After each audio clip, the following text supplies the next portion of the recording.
Hello everyone, we are on step 55 of loading HTML forms by building a registration form on freeCodeCamp.org. You want the select element to remain with a white background, but now it is not getting the same min height as the input and text area.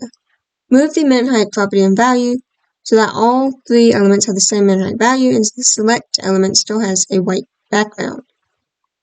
So move the min height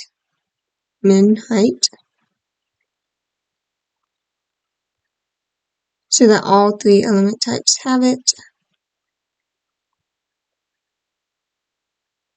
So let's take that.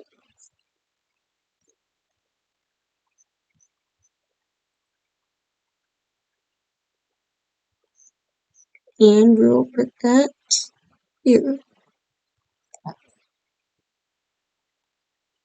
And that is it for this video. Thank you so much for watching, and I will see you next time.